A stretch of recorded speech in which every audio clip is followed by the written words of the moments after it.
Let me see. Hey, guys, this is Andy Falco with the Andy Falco podcast. There we go. Had to make sure I have the right heading up. Coming to you live from Yorba, California. I got my love Hedia with me, but she's on the other side of the camera. She's hard at work and on hold. But this is going to be just a very quick show. I know. I've said that before, and it goes on for an hour and a half. But I'm focused on just one aspect of what I'm dealing with in regard to the school district and the school board. And that was an email that I had sent last week. I did a show about this email that I sent. It was strictly about the topics of masking of the kids and the vaccines. A follow-up email will be going out shortly that I'm working on right now in regard to critical race theory and the committee that they voted for in the last school board meeting. So we'll be talking about that, not a lot right now, but just a little bit before we end this broadcast. But I wanted to give you an update as to the response, because in the email I wrote, it's about 4 or 5 paragraphs.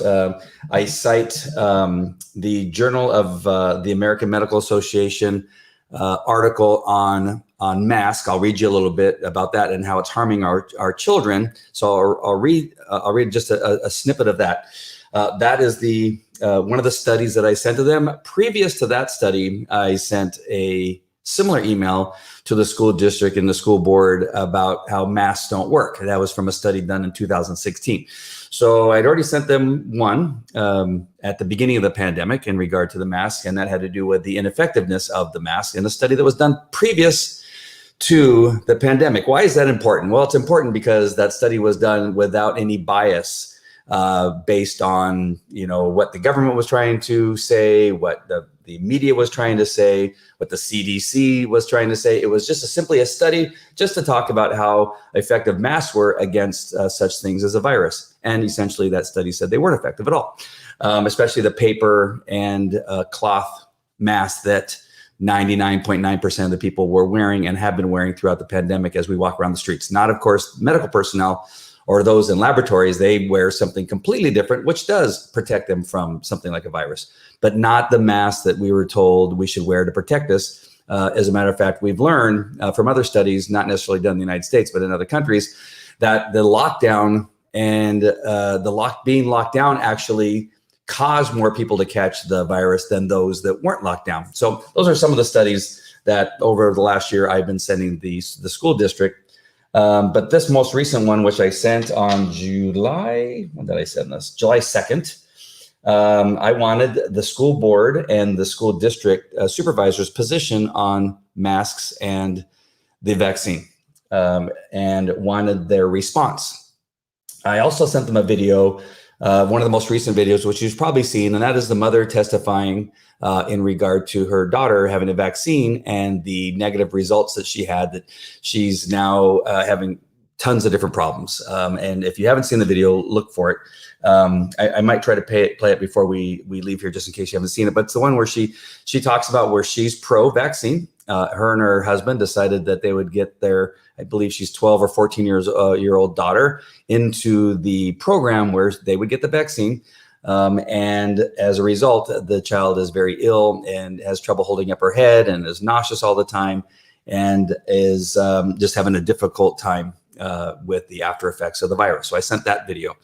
And again, I wanted their position on the mandated vaccine to go back to school position and whether or not they were going to try to force our children to wear masks. As a result, I only got a couple replies, as you can imagine. The usual people are hiding from the subject and have decided that they don't want to respond to my emails. The new district supervisor has yet to respond to any of my emails. The previous school district supervisor did, and we've had a few conversations. Well, he's gone now, and there is a new school district, which I'll tell you his name in just a minute. But I want to focus on the school board members right now. So just so as I bring, hold on. Need to get rid of that one, bring up the one that I really intended to bring up. Hold on. We're going to bring up the school board members and show you who they are and their names. And you can obviously know who they are. It's important to know who your school board members are. Also, I want to make sure that go ahead and comment if you would, please. So this will be pushed out to people out on the social media. We're broadcasting on Facebook, YouTube, and 2 Twitter pages. So 5 different Facebook pages, YouTube, and 2 Twitter pages. And so by you commenting and sharing and liking or giving hearts or whatever you want to give, this will tell the algorithms of the social media platforms to send it out so other people can see it. All right, so I would appreciate it if you would do that. But the school board members that we are speaking of here at the Placentia Yorba School District, also known as PYLUSD, is Karen Freeman. She's the president. She's been, she was first elected back in 1989, if you can imagine. It's obviously time to get her out. She did not respond, and she's never responded to any of my emails asking simple questions. My emails are not mean. I don't speak to them like I talk on my show. And they're just simply asking, what's your position? Here's what I have. Here's what I know. This is what my research tells me. Now that you have the research, what is your response? Karen Freeman has never responded. And right now it looks like she's also for the critical race theory curriculum. So she's one that we're going to want to work on getting out and voting out. The next one is Carrie Buck. Carrie Buck was first elected back in 2010. Again, that's a very long time to be in this position. And obviously we've been asleep. If these 2 women have been a part of this problem that we're in now, it's no wonder that we're in this situation that we are with schools. And again, I always say that the Placentia Yorba School District is probably one of the better school districts in California. Not as liberal as probably one you'll find in Los Angeles School District or up near San Francisco, obviously. But we're still going to be affected by not only the liberals that are on the school board, but by the school unions. And obviously we're going to be fighting against them. So right now, Karen Freeman and Carrie Buck, again, have never responded to any of these emails. They didn't respond to this one in any way, shape, or form. Marilyn Anderson is one that, she came to the rallies that we were having for the new school board members because we were looking for people that would be voting from a conservative standpoint, that would be keeping in mind the children of, conservative Christians, of first responders. And these are the rallies that we were putting together, were first responder rallies and that type of thing. And so the audience that was there was one that would be for somebody that supported first responders, schools that did not get into the critical race theory, and for not masking and vaccinating our children. So she would come to these rallies and we helped her get voted in. And it turns out that I did not get a response from her. And it turns out she also voted for a committee on looking into critical race theory curriculum. So Marilyn Anderson is a lot of a disappointment. And turns out she's not the person that she claimed to be, as she would come to the rallies and say that she was going to be for us and she was going to be for the kids and she was going to make sure that the kids were taken care of. Well, she's not, and she hasn't responded. The 2 responses I did get, of course, are from Leandra Blades. She sent me an email and said that she is against masking and against mandating vaccines. Again, you can get a vaccine if you want, but mandating the vaccines is what my question was, and whether they were going to be for or against. So Leandra sent me an email, and then Sean Youngblood, actually, he and I talked on the phone after my email. He sent me a response and said, let's talk on the phone. And we had a conversation, and he assured me that he is also not for masking and not for mandating a vaccine. Again, if you want to get one, if you want your child to have one and you want to do that to your children, then that is purely up to you. But the mandate of having it is what we were wondering what their position was. So Leandra and Sean did respond. Nobody else responded. The school district, let's bring him up here. Hold on one second. School board staff. Hold on, I'm going to find it. Right there, the superintendent. All right, so I just want to make sure to have his name in front of me. Dr. James Ilsasser. There, I couldn't remember his last name. Dr. James Ilsasser, no response. No email. We're not going to respond. No, we're not going to do anything. not a yes and not a no. So I got nothing from them. I also sent it to the board of trustees, and all I got was a Autobot response that said, thank you for your email and thank you for your interest. Somebody will be reaching out to you shortly, and nobody ever did. So that's the report on that particular thing. Let me get to the JAMA report here. I'm going to go ahead and get rid of this one, bring the JAMA, and just so you can read, if you've not read it yet, you should look it up. I will put the link in the comments. So if you could, again, it would be great if you commented. I know maybe some people are afraid to comment, but that's the reason we're in this predicament, is because people have become afraid to let their opinion known and to speak out. But if you can comment and just let us know, let me know what you think. If you're for or against, it's always good to know that.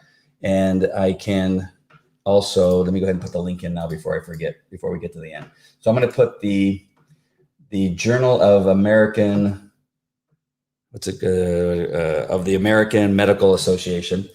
Let me put the link in the comments so that you can actually have a copy of this article also. And really the most important part is the very first part that I'm going to read to you right now. And that is, many governments have made nose and mouth covering or face mask compulsory for school children. The evidence base for this is weak. The question whether nose and mouth covering increases carbon dioxide inhaled is crucial.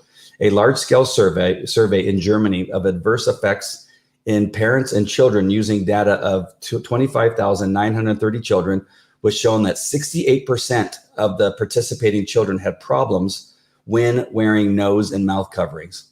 I would say that's a pretty high percentage that is harming children. In this particular study of 25,930 children, 68% of the participating children had problems when wearing nose and mouth coverings. And that is just simply sitting in the schoolroom and probably walking to lunch. And, I'm guessing they could take out their mask during lunch and that kind of stuff.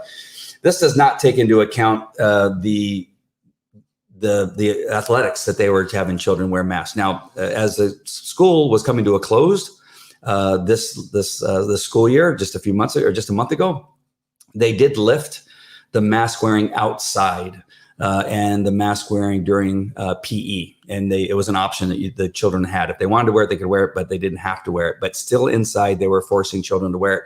This study, from what I read and from what I know, was a study of children that are sitting stationary inside their schoolrooms, and 68% of the kids were having had problems in regard to the mask. Again, I put the link in the comments so you can go ahead and look up the study for yourself and decide whether you want to continue have your kids wear a mask or not. So again, this is just a simple broadcast on what is going on so far, what's not happening, what's happening, and what's happening in relationship to this school board that we have here at the Placentia Yorba School District. And not a lot's happening, but there are two people that really do care about our kids that are at least on the school board. So far, again, nothing from the school district or the board of trustees or those three other school board members. One of the things before I sign off is that in the near future, when I finish the email that will be sent out in regard to critical race theory, there's so much to talk about that it would take too long to add that to this show. I would be on for a very long time. I got to pare it down as to what we want to bring up.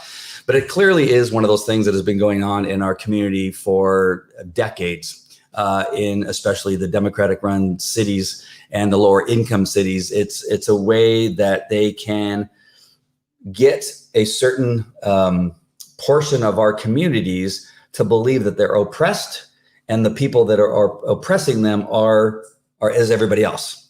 And this has been going on for a very long time. This isn't new. What's new is creating a curriculum where they're going to be forcing it into every school, not just those schools that are in lower income where nobody seems to be paying attention. And they seem to be able to get away with it because that's how things have been for such a very long time. But now they're bringing these curriculums into other communities where it is affecting our kids.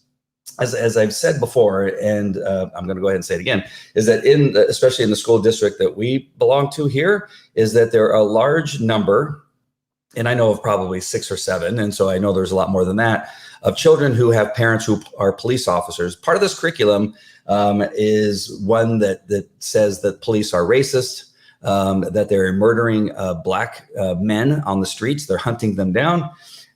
Because we've seen that kind of speech and that kind of talk from these groups of people, right? And so they're also hearing that white people are racist. Of course, all my children are either a mixture of Hispanic, Persian, and a lot of Caucasian, and they fall into that demographic that people are calling white people. Everybody else racist. And so we have to have these conversations with our kids. We have to tell them, no matter what you're hearing, you're not racist. And no matter what you're hearing, me as a police officer have never been racist. I've never handled a call in a racist manner. And I've not gone out and hunted down black men and shot them in the dark. I've not ever done that. So it's this type of curriculum being taught to our kids, us having to be on the defensive, is simply not something that we're going to want in our schools, and we don't want to have to be combating that on every chance that we get. One of the other things I want to talk about just really quickly before we sign off is that I can't remember what show I was listening to, but I was having this thought about 6 months ago, in that law enforcement officers have to wear cameras. We have cameras on our persons, on our bodies, on our body cam. And we have cameras inside the patrol cars. We call them dash cams. They're, of course, on the dash of the patrol car and take a video of everything that's in front. And then there's also cameras inside the vehicle, taking a video from the back of the patrol car forward. And so you essentially can have 3 cameras on the scene of any incident, any kind of car stop. The body cam, the dash cam, and then the rear seat cam. So if that has been accepted and is encouraged, and it has helped law enforcement in many cases not be blamed for something, it has been very helpful when somebody claims that a police officer was heavy-handed or said something they didn't say. These cameras have actually helped in many cases a police officer from having lose a lawsuit or be fired from a job, and they just pull the camera and say, "See, I never said that," or "See, I never did that," or "They were the ones who shot first," or "They were the ones who tried to punch me first." The cameras have been very helpful.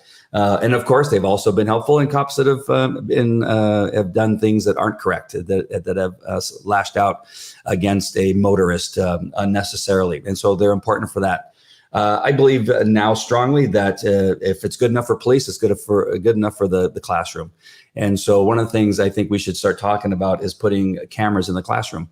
And so that we can, anytime we want to, log in to our children's login for their Google, right? Every kid gets a number.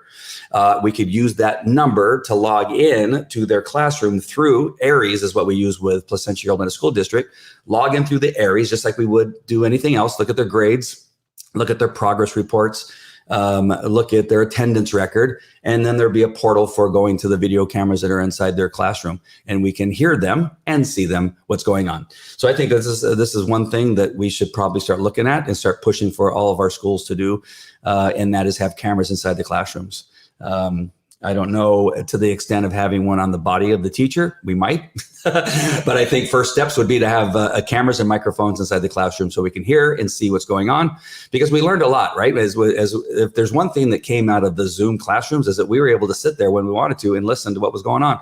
And I did listen to the teachers teaching and what was happening. And I felt very encouraged with my son, especially at Tuffrey Junior High, that the teacher he had for U.S. history, I believe it was, that there was some really good teaching going on. She didn't get into critical race theory. She taught some really good, sound American history, the true American history. And I felt really good about what she was talking about. She also, another teacher was talking about the news media and how you have to be cautious about what it is that you are viewing and listening to through the news media. And she actually did a really good job about doing your research, telling the children, you're going to hear a news story.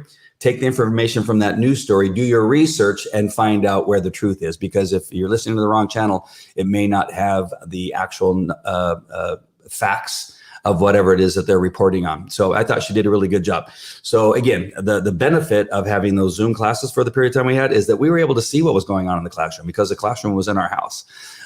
So let's take that technology and that experience, and let's move it into the classrooms so that we can see what's going on inside the classrooms on a regular basis.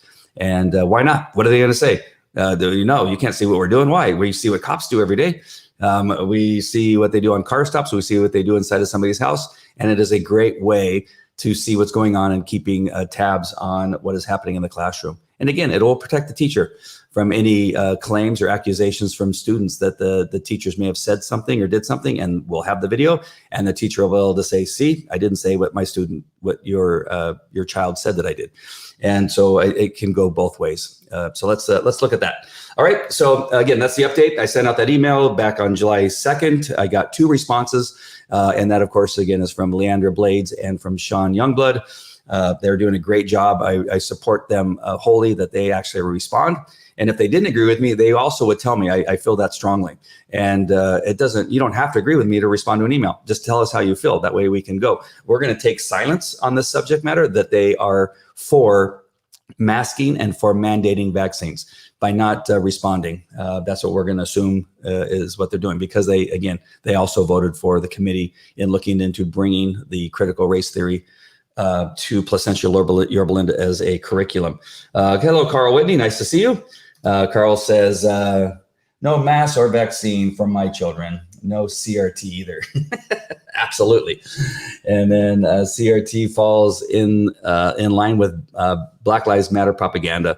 For example, Black Lives Matter Utah said the American flag is racist. Yes, I posted that exact same thing, Carl, and that's very true. They said that it is a racist symbol, the American flag, and that is the curriculum that they want to bring into our schools. I don't think so. We're not going to let that happen. So parents, we need to get together and attend the next school board meeting. I will be there for sure. I missed the last one because I had something going on and I just couldn't get there. So let's make sure and attend the next school board meeting. Let them know how we feel, and support Leandra Blades and Sean Youngblood, because they seem to be the only 2 people that have a brain and common sense that we can count on in regard to our school board. All right, my friends, I hope you're well. Again, make sure and share. And if you're watching the replay, please comment and let me know, where you're watching from, whether you agree or disagree. I love to get both arguments, and let me know what it is you want us to talk about going further as we do more reports on the Placentia Yorba School District. All right. Talk to you later. Take care. Bye.